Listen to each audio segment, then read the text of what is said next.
Do you think people obey you, or do they only perform until you ask them to stop? Aura is not mystery, it is architecture. Machiavelli taught rulers how to shape appearances. Jung taught men how the unconscious signals authority.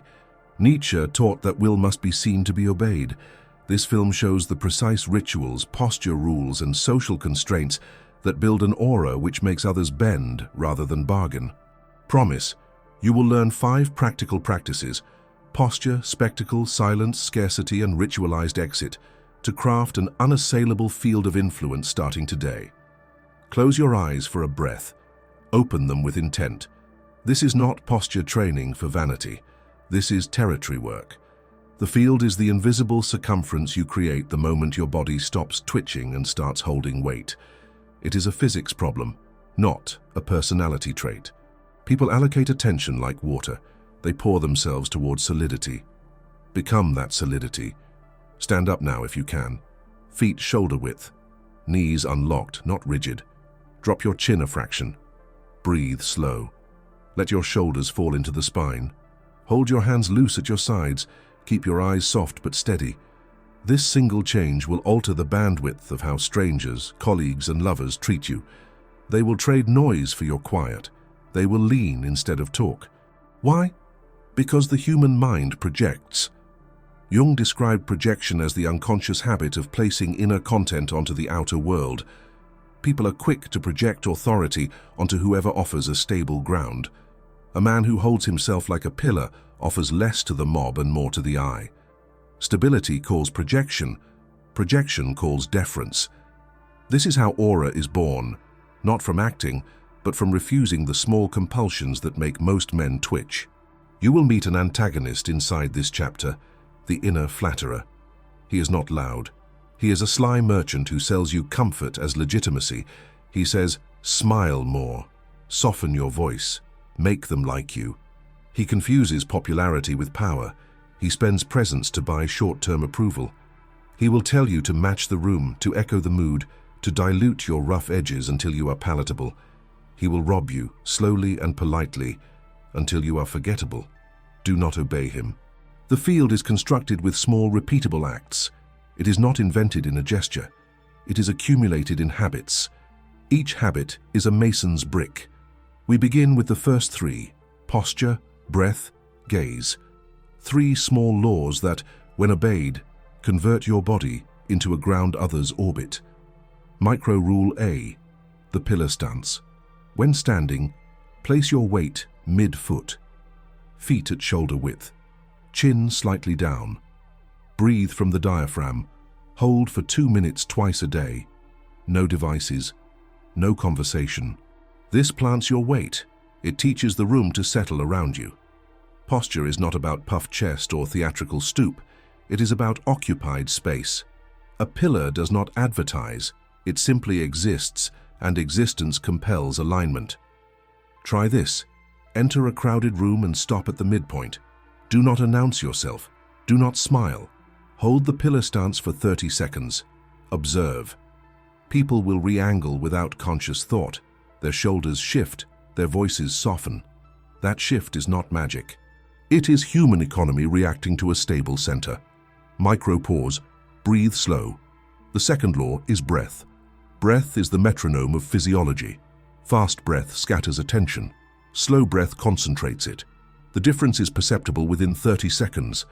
A person who breathes low and slow appears larger, not in size but in presence. The chest that expands and contracts like tide commands the room as a coastline commands the sea. Micro Rule B, the slow bell breath. 4 seconds inhale, hold 2, 6 seconds exhale. Repeat 6 times before any conversation where you intend to influence. Do this before meetings, before a date, before a negotiation. The breath lowers your sympathetic reactivity. It binds your attention into long arcs. It recalibrates the listener. I want you to do it now. Inhale 4, hold 2, exhale 6, repeat. Count silently. Let the rib cage move. Notice the tiny steadiness that follows. That steadiness is the field beginning to form. Third, the gaze, not staring, not the hard cell glare of the desperate. A stable gaze is patient. It is an invitation with a sealed edge. It speaks, I see you, and by seeing, I own a bit of the world. Eyes calibrate pace. Softness invites confidence in others. Steadiness borrows authority. Micro Rule C, the quiet hold.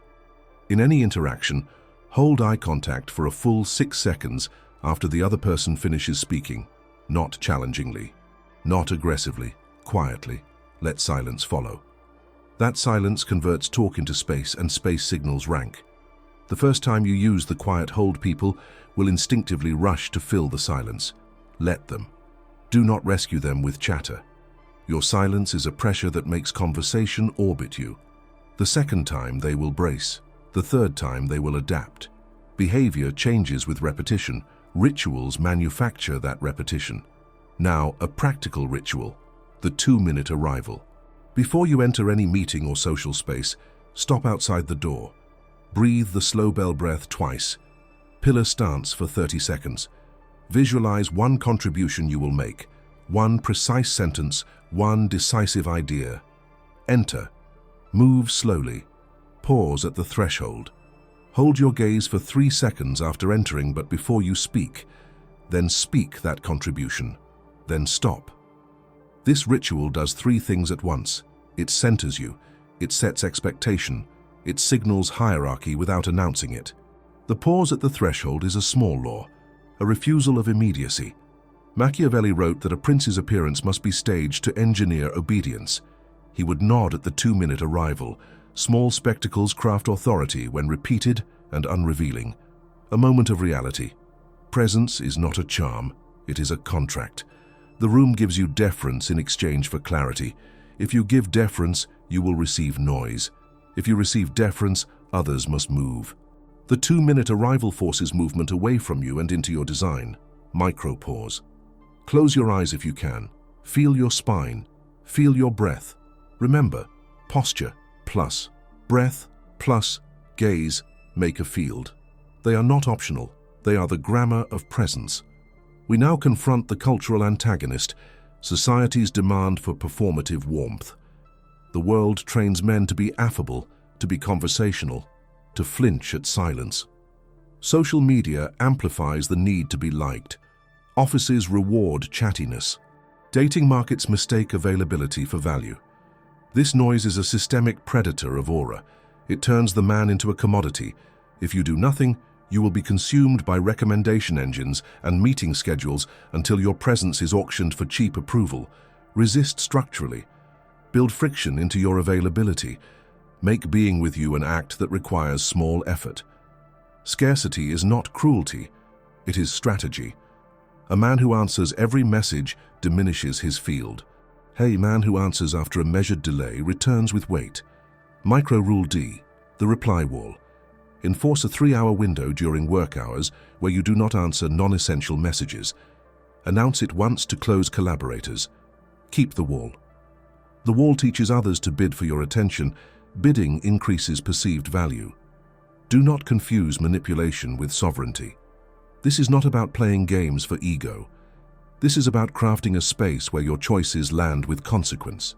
The man whose rhythm is stochastic will always be purchased cheaply.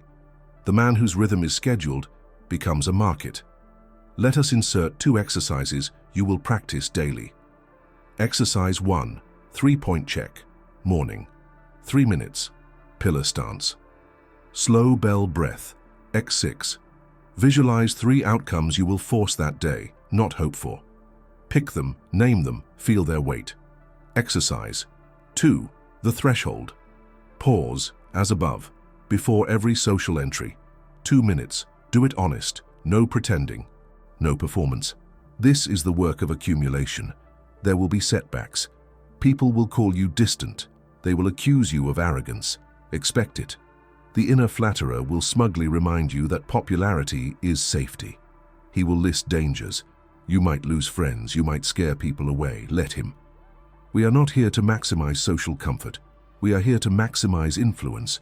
Influence requires cuts. Influence requires an ability to make the room conform to one line. It requires that you are less available as a person and more available as a vector of consequence. That is the difference between being liked and being obeyed. One is pleasant, the other is effective. We include now a practical vignette, a short case, a small meeting, 5 people, a project at an impasse. A man enters late, performs the 2-minute arrival, announces a single, precise change in direction, and then sits. The room reorganizes. People stop talking. The speakerless seconds compels someone to ask a clarifying question. That question becomes the pivot. A decision is made. This is not charisma. It is choreography. A pause used as leverage. Micro-pause. Stand now and test the quiet hold in the mirror. Speak 1 sentence to yourself. Hold your gaze for 6 seconds after the sentence. Feel the shift. This practice calibrates your nervous system to not flee silence. It trains you to own the void. We must also guard against a particular danger, becoming a statue. Presence without generosity is tyranny. The field must be used to create. A pillar that never moves is a corpse. Your task is to bend people toward your will so you can enact projects that matter. Use your field to direct labor, to gather resources, to form alliances, not to hoard admiration. The ethics are simple. Demand obedience where the work requires it. Offer solace where the people you lead need it. The aura is a tool.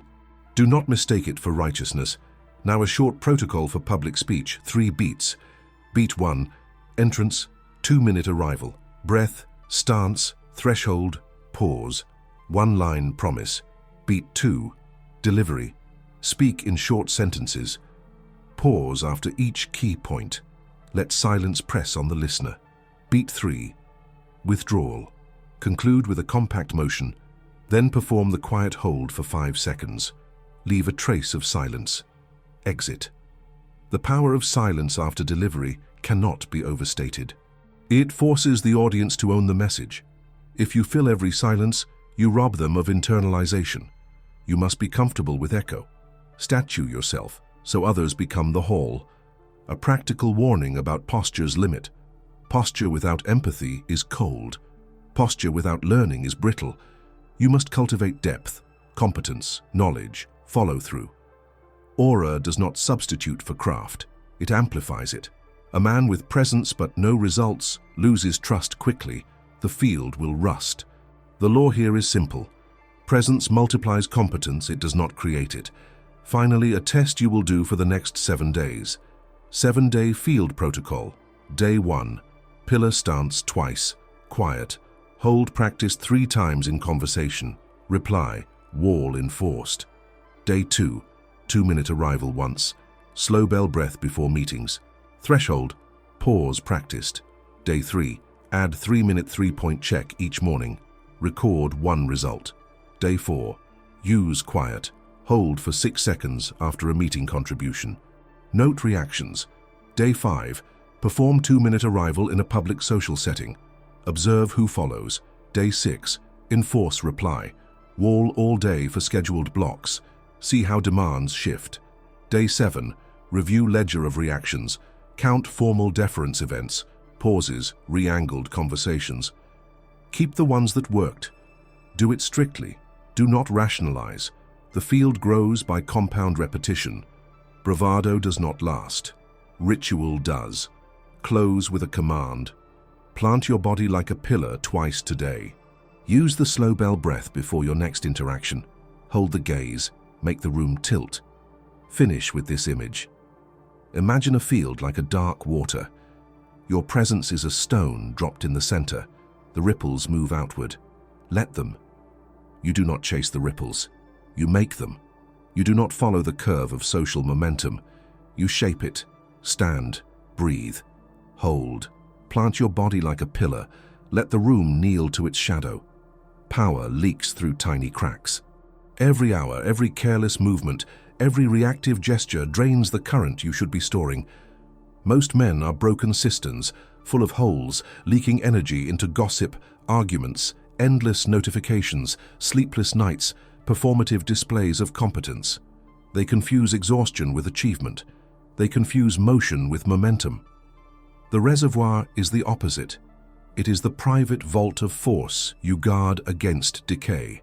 Jung observed that the unconscious wastes itself in compulsions unless it is disciplined into ritual.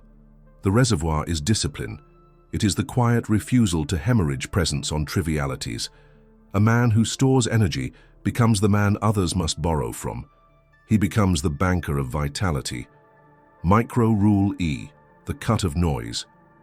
No reactive speech in the first 10 minutes of your day. Wake, breathe, stand. Do not open devices. Do not answer. The first 10 minutes are not negotiation. They are claim. Your nervous system belongs to you first. Spend it later. A ritual. The evening ledger. Each night, write one line. Where did I leak today? Was it in pointless argument? In over-explaining? In reacting to bait? In explaining to someone who did not deserve explanation?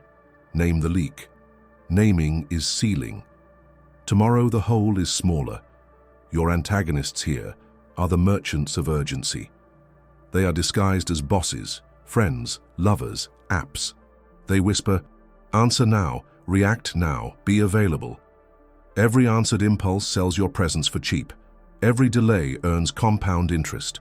Reservoir building is brutal because it requires refusal.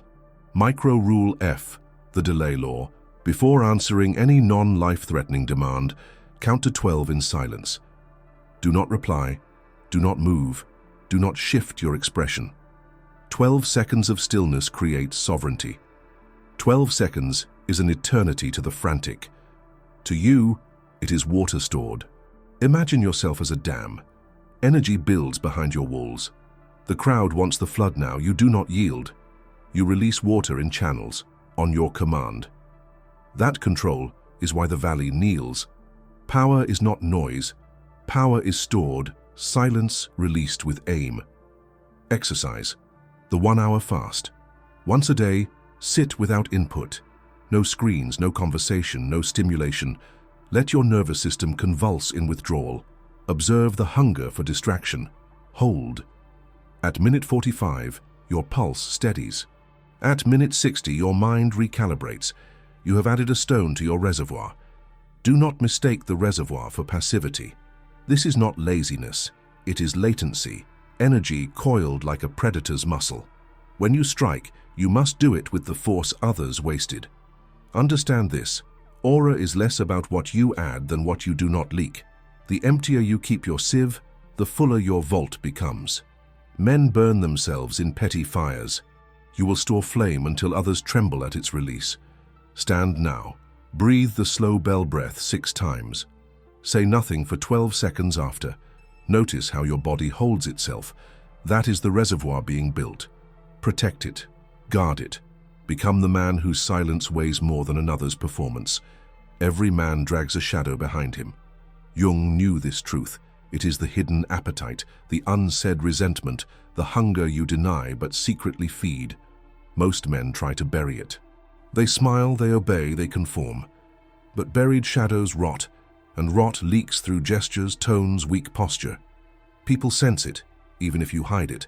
They smell your suppression. They see the cracks. A powerful man does not hide his shadow. He trains it. He does not let it dictate his actions, but he also does not let it fester unacknowledged. He uses it as fuel.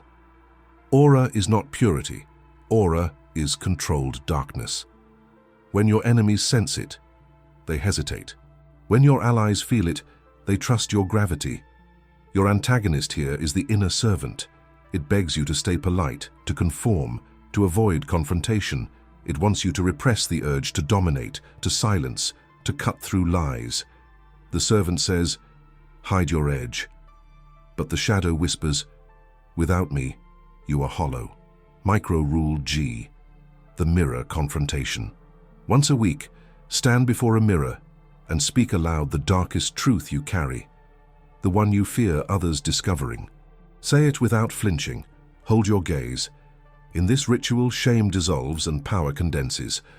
Micro Rule H, the enemy. Ledger. Write the name of one person you despise, not in public, but in your hidden notebook. Then, list not what they did to you, but what they awaken in you. This is your shadow's lesson. Every enemy is a teacher of your suppressed instinct. Picture it. A man standing in a candle-lit room, a wolf pacing behind him, tethered by a chain of iron. The wolf does not lunge. It waits. That wolf is your shadow, you are its handler. Men without wolves are not feared. Men devoured by wolves are not rulers. But the man who walks with the wolf at heel, he bends the room. Nietzsche warned of this balance. Beware that when fighting monsters, you yourself do not become a monster. The trick is not to kill your monster. The trick is to own it, to weaponize its stare. A glance from you, carrying shadow behind it, freezes weak men where they stand. Exercise the controlled glare. Next time someone interrupts, cuts, or disrespects you, do not reply immediately. Look at them in silence for 3 seconds longer than natural. Let the shadow rise in your gaze. Say nothing. Then answer with minimal words. The aura is not in the speech, it is in the contained threat. The shadow game is not moral. It is not about being good or bad. It is about being whole. Half men are transparent. Complete men are magnetic. You will feel resistance. You will feel guilt. That is the inner servant dying. Let it die slowly. The shadow will take its place, and once you stand with your wolf, the world no longer sees just you. They sense the beast at your back. They do not know if it is chained or free. That uncertainty bends them. The world is a theater. Every street, every office, every gathering is a court where masks are currency. Men who resist masks and insist on authenticity are devoured. Men who master masks bend the court itself. Machiavelli warned, "It is not enough to be a lion, you must also be a fox." The court of masks is where the fox sharpens his teeth. Your antagonists here are the naive idealists. They believe sincerity is strength. They believe raw honesty earns respect. They bare their throats, thinking vulnerability makes them noble. But in courts it makes them prey. Aura bends not by stripping yourself naked, but by cloaking yourself in layers only you can remove. Micro-rule I, the dual mirror. Before any gathering, rehearse 2 selves, one who smiles, one who watches. One is for them, the other is for you. You present the smile. You keep the watcher behind the eyes. Never confuse the two. Micro-rule J, the broken. Reply. In the court of masks, never answer fully. When someone demands your stance, give half an answer, then pause. Leave space for projection. The half sentence, the withheld word. These are tools sharper than blades. Silence wrapped in ambiguity makes others lean in, trying to decode you. And while they lean, you remain above. Picture yourself entering a hall, masks on every face. Some painted with laughter, others with false humility, others dripping with false confidence. Your mask is carved with stillness. You do not overperform. You do not react.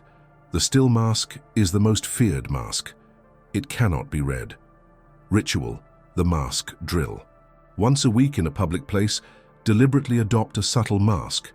Perhaps indifference, perhaps faint amusement. Hold it for 1 hour. Do not break character. Notice how people shift their energy around you. You are practicing sovereignty over perception. History is filled with men destroyed because they forgot the court. Caesar trusted masks too much. Louis XVI removed his too slowly. But the Borgias, the Medicis, they thrived in masks. They understood. The mask you wear is not deception. It is armor. Exercise the silent toast. At your next gathering, when a group looks your way, raise your glass or nod without words. Hold eye contact, then withdraw. This micro-performance signals authority. You move the crowd without noise. That is mask mastery. The court of masks is exhausting only for those who resist it. For the disciplined, it becomes play. You are not trapped in theater.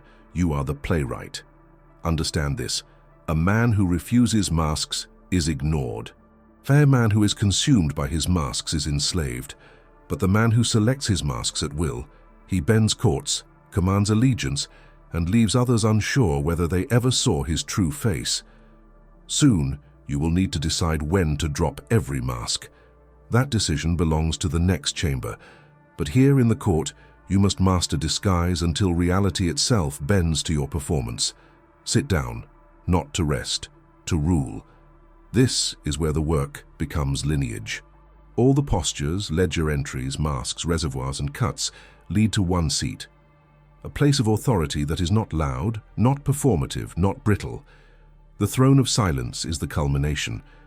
a posture of such contained power that people move around it as the tide moves around a cliff. They do not crash against it, they reroute. A throne is not a chair, it is a condition. It is an arrangement of time, breath, attention, and absence so precise that the world must recalibrate when you occupy it. The man on this throne does not solicit allegiance. He commands it by simple geometry of being. He speaks and rooms reorder. He moves and conversations reform. He leaves and legends begin. You will meet three antagonists here, and they are subtle. First, the inner flatterer, the petty courtier inside you who mistakes noise for validation and will beg you to fill silence with charm. He will offer small talk and quicker replies. He will call your throne lonely and unsafe. He is a coward. Second, the shadow that prefers spectacle to consequence. It will whisper that sovereignty requires shows, banquets, loud proclamations, visible trophies. It will confuse excess for legitimacy. It is greedy. Third, the mob, the collective pressure that punishes those who withhold access. They will demand explanations, appearances, constant proof. The mob is procedural hunger.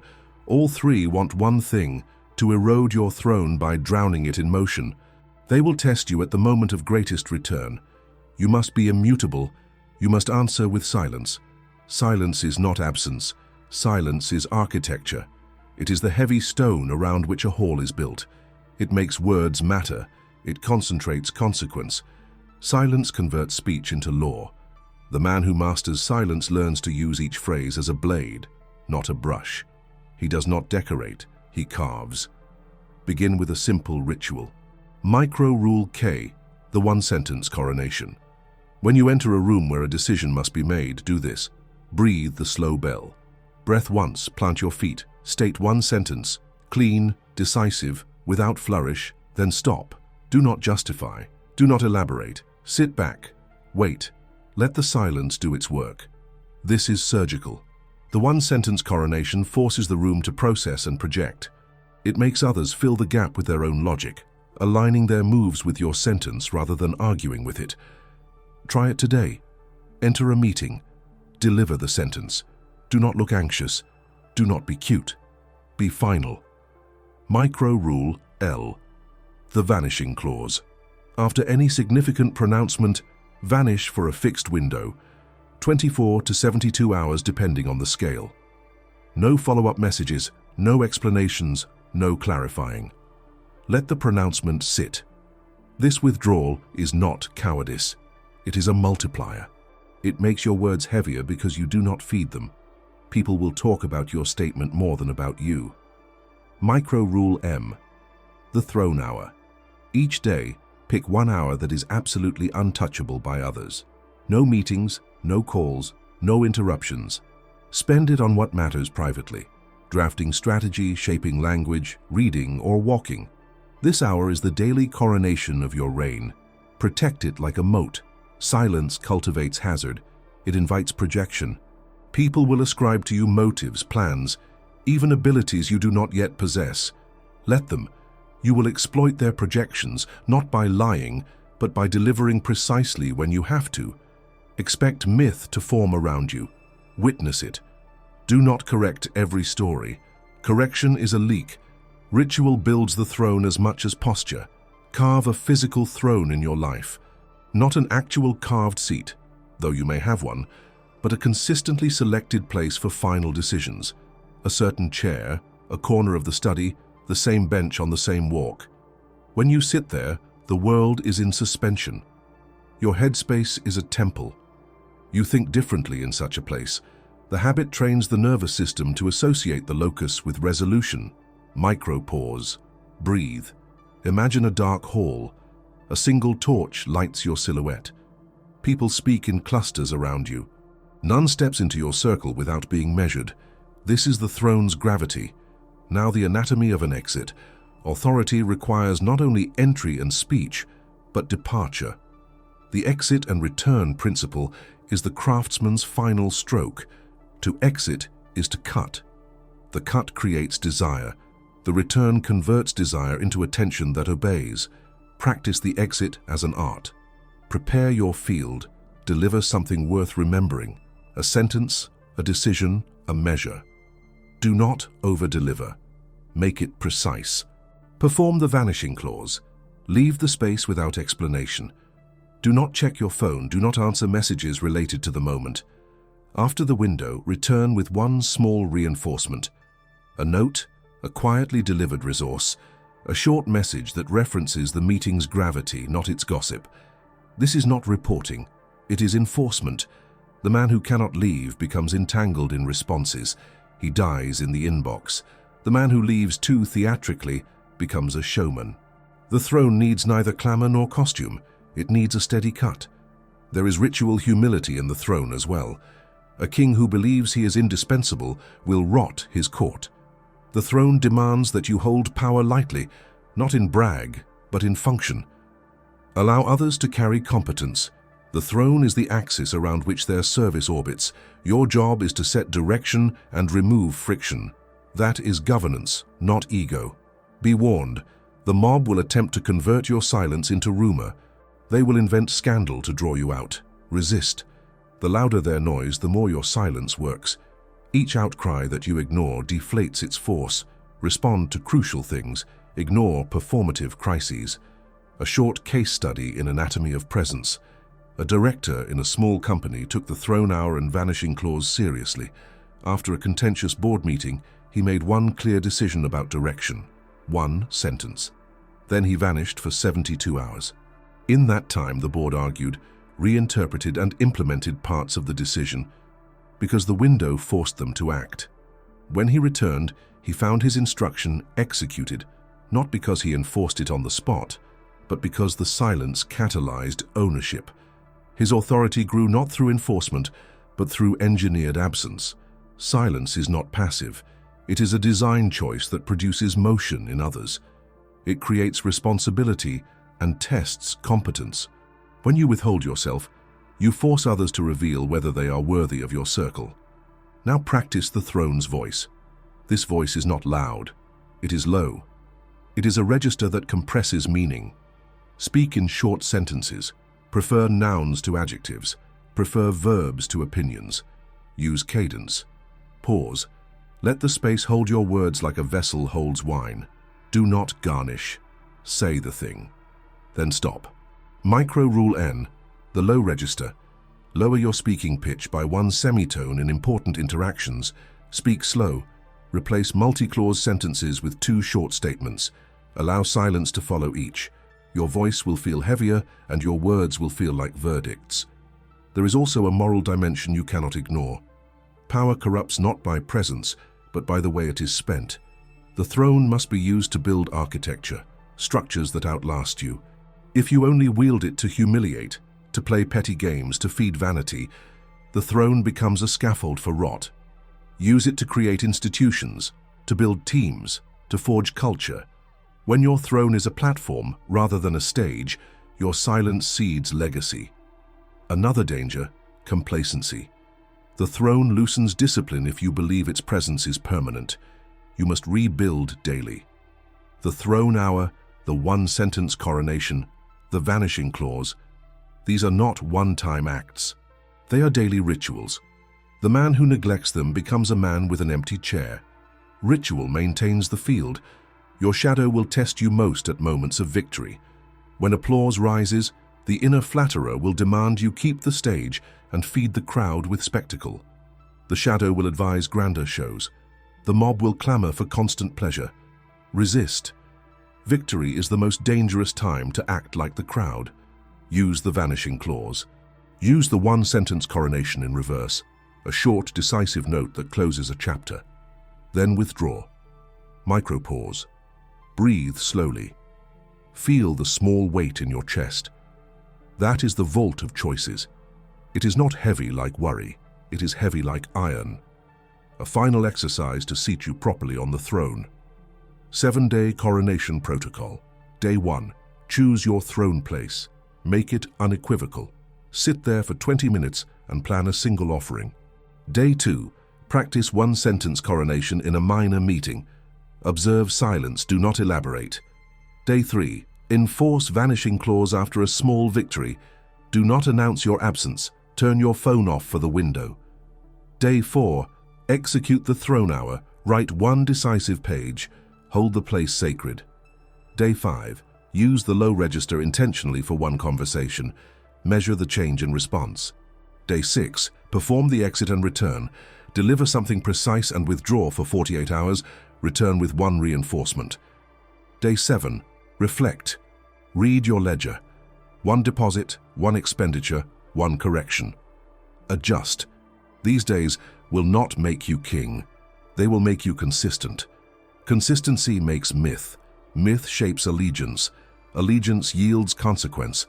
Close with a last image. Picture yourself in a dim hall, light pooling at your feet. You do not take applause. You do not flinch at rumor. You lift a single finger, speak a sentence, then stand and walk away.